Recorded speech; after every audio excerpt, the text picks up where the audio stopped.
Hello, नमस्कार, welcome and welcome back to my channel study with Lajnisha. कैसे हैं आप सब? उम्मीद करती हूँ सब अच्छे होंगे। चलिए हम अपने टॉपिक को कंटिन्यू करते हैं। जैसा कि पिछले वीडियो में मैंने आपको जैनिज्म के बारे में बताया था, उसमें महावीर जैन की जीवनी के बारे में मैंने बताया था। आज उनकी शिक्षाओं के बारे में हम बात करते हैं। हमने पिछले वीडियो में देखा है कि कैसे स्वामी महावीर को ज्ञान की प्राप्ति होती है। उनके पहले जो तीर्थंकर थे, 23 तीर्थंकर, उनके बारे में हमने बात किया था। 24वें तीर्थंकर के रूप में महावीर स्वामी आते हैं। जैसे कि हमने देखा कि पार्श्वनाथ जो कि 23वें तीर्थंकर के रूप में आए थे, उन्होंने अपने शिक्षाओं को बताया लोगों को, और उन्होंने 4 तरह के महाव्रत के पालन करने को लोगों को कहा। ये 4 चतुरायन के नाम से जाने जाते हैं। ये 4 महाव्रत कौन कौन से थे? सत्य, अहिंसा, अपरिग्रह और अस्तेय। सत्य, सच बोलना। अहिंसा, हिंसा नहीं करना। जीव की किसी भी हाल में हिंसा ना हो, इस बात का ध्यान रखना। अपरिग्रह, धन इकट्ठा ना करना। अस्तेय, चोरी ना करना। ये 4 महाव्रत जो कि चतुरायन के नाम से जाना जाता है, पार्श्वनाथ ने अपने अनुयायियों को, या कह सकते हैं कि जो उनको अपनाना चाहते थे, उनकी शिक्षा ग्रहण करना चाहते थे, उनको ये 4 बातों को बताया उन्होंने।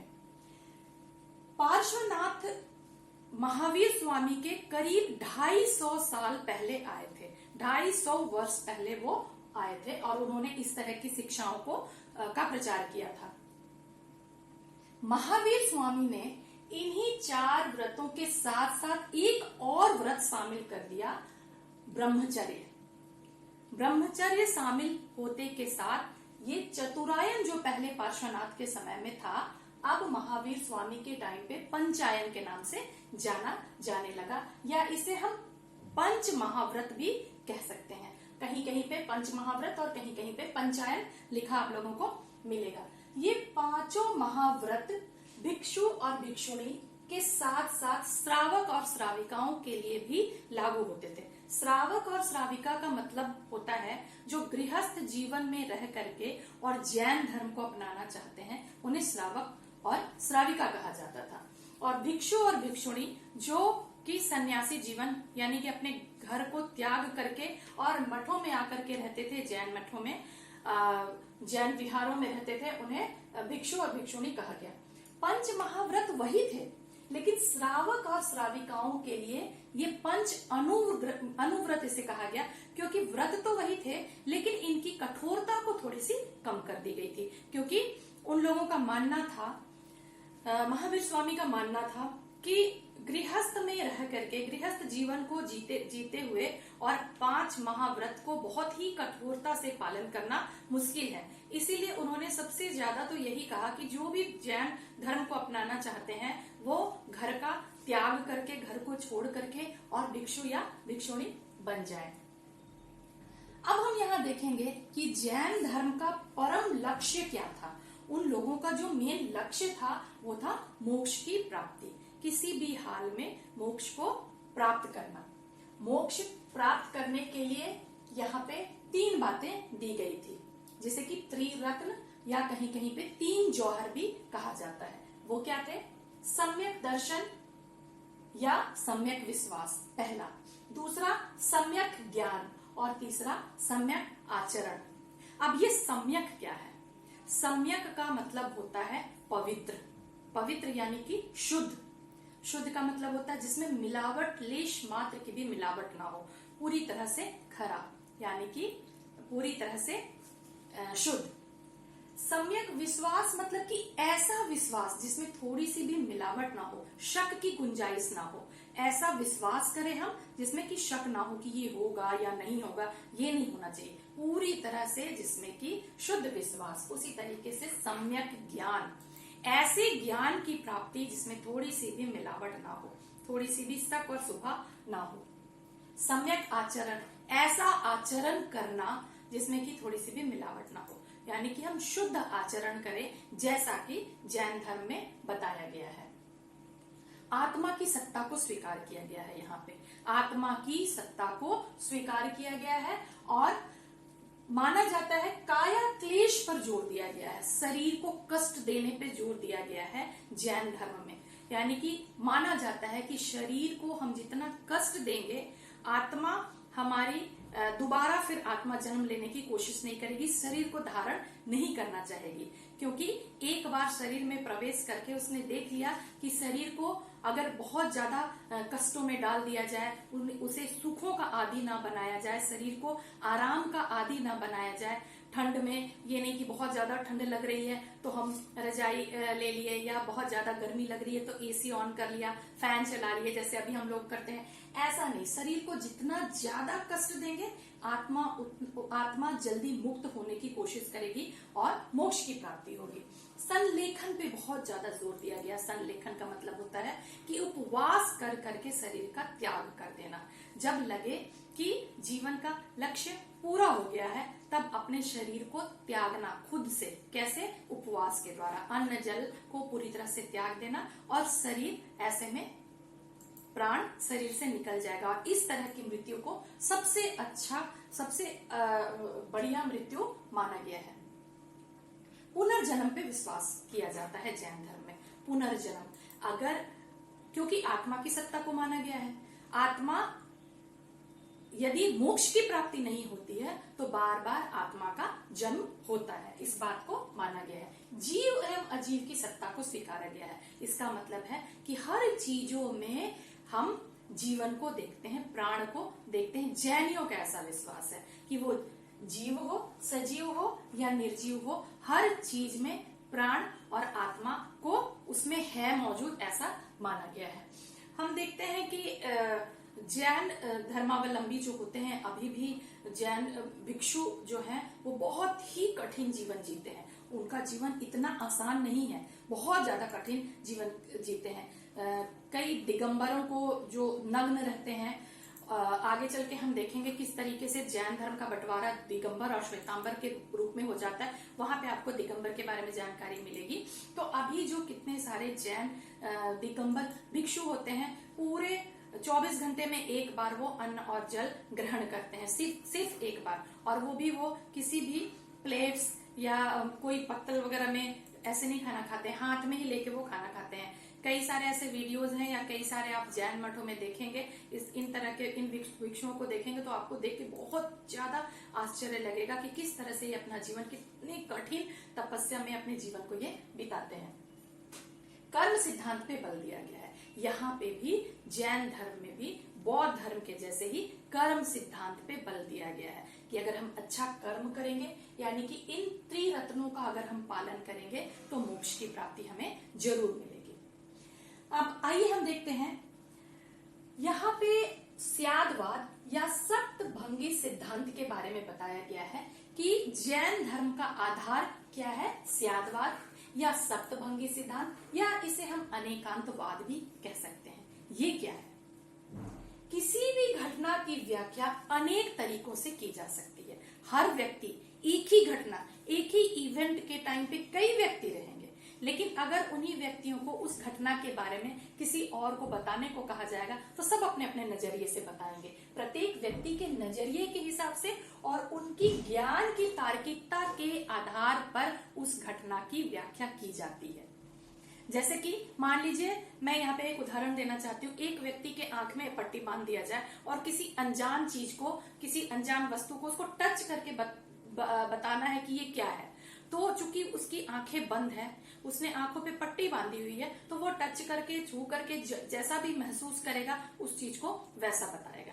दूसरा व्यक्ति शायद कि उसके किसी दूसरे पार्ट को टच किया करेगा। मान लीजिए एक हाथी है और हाथी को से कोई व्यक्ति अनजान है कि वो किस के पास गया है, उसकी आंखें बंद कर दी जाए और हाथी के पांव को बता दिया जाए कि इसको बताओ कि ये क्या चीज है, ये कैसा है। हाथी के पांव को छूने पे कैसा, वो एक स्तंभ के जैसा, एक पिलर के जैसा लगेगा, तो वो क्या कहेगा वो व्यक्ति कि ये तो एक पिलर है।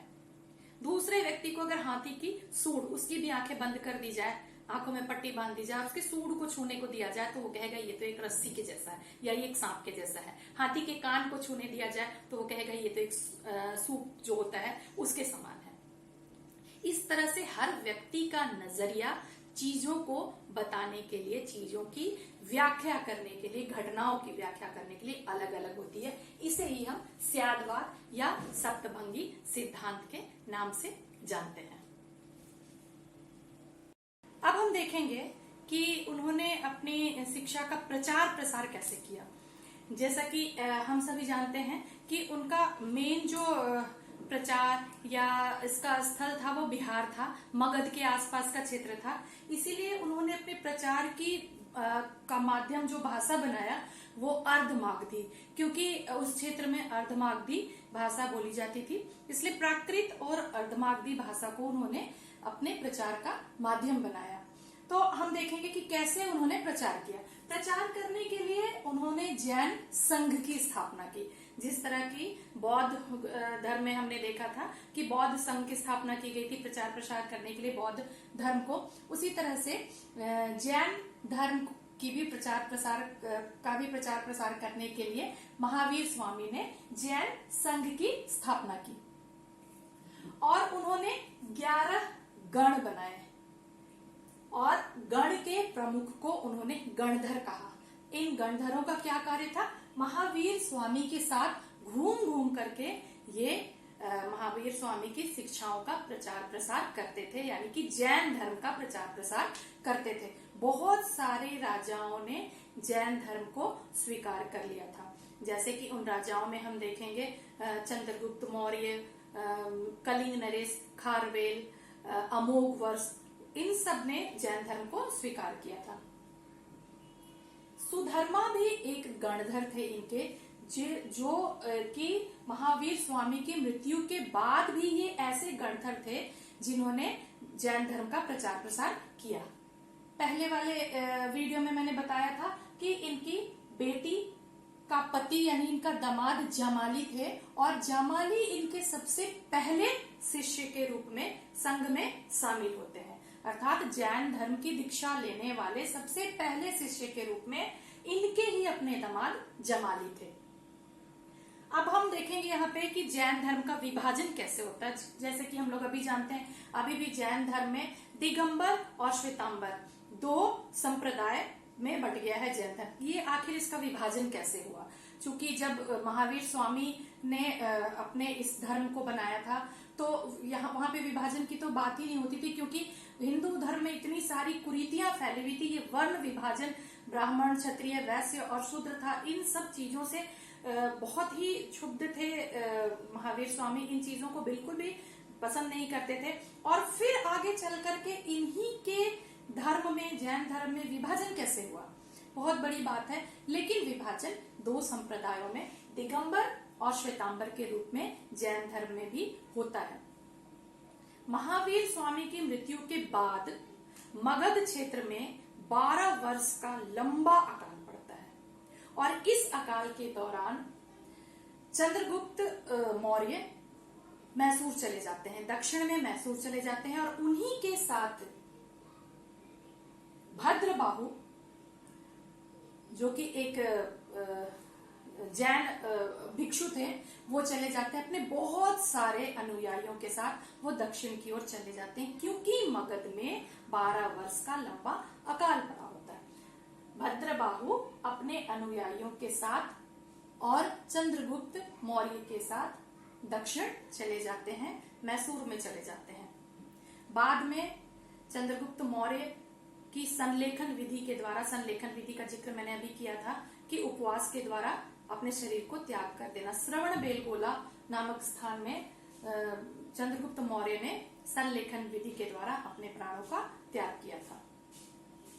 तो भद्रबाहु के नेतृत्व में बहुत सारे अनुयायी दक्षिण की ओर चले जाते हैं। आचार्य भद्रबाहु के साथ जो दक्षिण में जाते हैं उनके अनुयायी, ये जैन अनुयायी दिगंबर के नाम से जाने जाते हैं। इन्होंने पुरानी परंपरा को धारण किए हुए हैं, वही पुरानी रूढ़िवादी परंपरा जो कि महावीर स्वामी ने बताई थी, उनकी शिक्षाएं और उनका आचरण, हर चीज को अपनाया हुआ होता है। नग्नावस्था में अभी भी वो रहते हैं।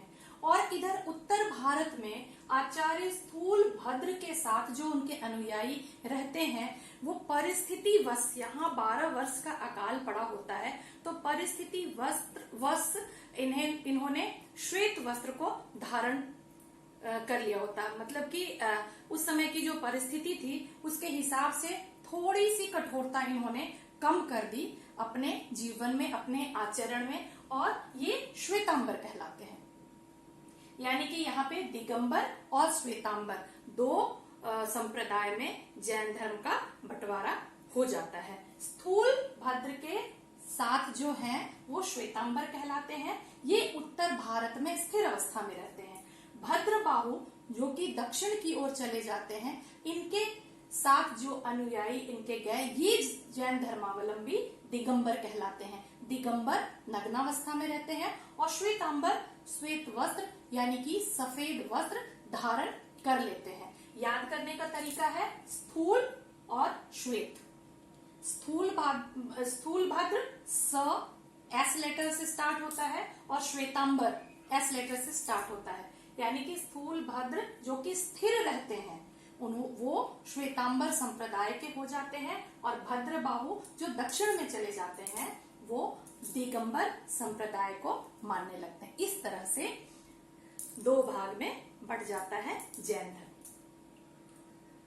आइए अब हम देखते हैं जैन संगीतियों के बारे में। जिस तरह से बौद्ध धर्म में हमने देखा 4 बौद्ध संगीतियां हुई थी, यहाँ पे हम देखेंगे जैन धर्म में 2 जैन संगीतियां बहुत प्रमुख हुई थी। 2 जैन संगीतियां हुई थी। संगीति महासम्मेलन या कॉन्फ्रेंस इसको कह सकते हैं। इसका कारण क्या होता है? समय समय पे लोगों को इस धर्म के, अपने धर्म की, जिस भी धर्म का सम्मेलन हो रहा है या संगीति हो रही है, उसके बारे में जानकारी देना, पुरानी जो चीजें होती है उसको फिर से नए तरीके से संकलन करना, ये होता है सम्मेलन या संगीति का कारण। तो प्रथम जैन संगीति 300 ईस्वी पूर्व में हुई थी। 300 बीसी ईस्वी शुरू होने से 300 साल पहले ये प्रथम संगीति, जैन संगीति को किया गया था। स्थान कहाँ था? पाटलिपुत्र। अध्यक्ष उस समय स्थूल भद्र थे। जैसा कि हम देखेंगे श्वेतांबर संप्रदाय के आचार्य थे स्थूल भद्र, और इन्हीं स्थूल भद्र की अध्यक्षता में प्रथम संगीति को आयोजित किया गया था पाटलिपुत्र में। कार्य क्या किया गया? 14 पूर्वा जो कि जैनियों का साहित्य है, जैन साहित्य को आगम के नाम से जाना जाता है। महावीर स्वामी के समय में ही 14 पूर्वा के रूप में इसका संकलन किया गया था। इन्हीं 14 पूर्वा को 12 अंगों के रूप में फिर से संकलन किया गया इस संगीति में। जबकि स्थूल भद्र ने 14 पूर्वा को 12 अंगों के रूप में संकलन करने की अध्यक्षता का कार्य किया था। जबकि अगर हम दिगंबर संप्रदाय में देखेंगे तो उनके अनुसार 14 पूर्वा पहले ही नष्ट हो चुकी थी। यहाँ पे भी हम भेद देखते हैं, दोनों के विचारों में भेद यहाँ पे है। उसके बाद द्वितीय जो जैन संगीति हुई थी, इसका टाइम बहुत ज्यादा लंबा था। इसका समय 600 ईस्वी पूर्व नहीं बल्कि 600 ईस्वी। यहाँ हम देखेंगे 300 ईस्वी पूर्व और यहाँ 600 ईस्वी, दोनों के बीच में बहुत ज्यादा टाइम का अंतर है। कितने टाइम का? करीब 900 साल का अंतर है इसके और इसके बीच में। ये स्थान वल्लभी, गुजरात के वल्लभी में द्वितीय जैन संगीति का आयोजन किया गया था, और इसके अध्यक्ष थे देवादी क्षमा श्रवण। नाम याद रखना है, देवादी क्षमा श्रवण ने अध्यक्षता की थी द्वितीय जैन संगीति की। कार्य क्या किया गया था? 12 अंगों को, जो 12 अंग 14 पूर्वा को 12 अंग में प्रथम जैन संगीति में संकलन किया गया था, उन्हीं 12 अंगों को 14 उपांगों के रूप में द्वितीय जैन संगीति में संकलन किया गया। तो याद करने की कोशिश कीजिएगा, इतना भी ज्यादा मुश्किल नहीं है। जब भी जैन धर्म को पढ़िए तो बौद्ध धर्म को भी साथ साथ में अगर देखते जाएंगे तो ज्यादा आसान हो जाता है याद करना। तो आज के वीडियो में हम इतना ही बातें करेंगे। अगली वीडियो में मैं आपको थोड़ा जैन साहित्य के बारे में बताऊंगी और जैन धर्म जो कि भारत में जो बहुत ज्यादा फैल गया था उस टाइम पे, भारत से बाहर ये नहीं जा पाया, लेकिन अब ये सिमट करके रह गया है थोड़ा सा उत्तर भारत और थोड़ा गुजरात के साइड में, वल्लभी में, दक्षिण गुजरात के साइड में। चूंकि वल्लभी में हमने देखा है कि द्वितीय बौद्ध संगीति हुई थी तो उसका असर वहां पे हुआ होगा। अभी भी गुजरात के साइड में कुछ जैनी हैं। जैनी भारत में अल्पसंख्यक के रूप में है, बहुत बड़ी बात है, क्योंकि यहीं पे भारतवर्ष में ही जैन धर्म का उद्भव हुआ, प्रसारित हुआ, प्रचारित हुआ, और यहाँ पे ये बाहर के बौद्ध धर्म के जैसा ये भारत से बाहर जा नहीं पाया, लेकिन फिर भी आज जैन धर्म भारत में अल्पसंख्यक धर्म के रूप में है। इसके अनुयायी अल्पसंख्यक हैं, यहाँ पे कम है, बहुत कम। तो ऐसा इतने कम कैसे हो गए, इसके बारे में भी हम अगले वीडियो में चर्चा करेंगे। हम बौद्ध धर्म और जैन धर्म को थोड़ा सा कंपेयर करके देखेंगे कि इसमें क्या समानताएं हैं और क्या अंतर है। तो मेरे अगले वीडियो का वेट कीजिए, जल्द ही मैं अगला वीडियो अपलोड करूंगी। अगर आप लोगों ने अभी तक मेरे वीडियो को सब्सक्राइब नहीं किया है तो मैं आप लोगों से रिक्वेस्ट करती हूँ, प्लीज मेरे वीडियो को सब्सक्राइब कीजिए, शेयर कीजिए, लाइक कीजिए, कमेंट जरूर कीजिए। ठीक है, थैंक यू।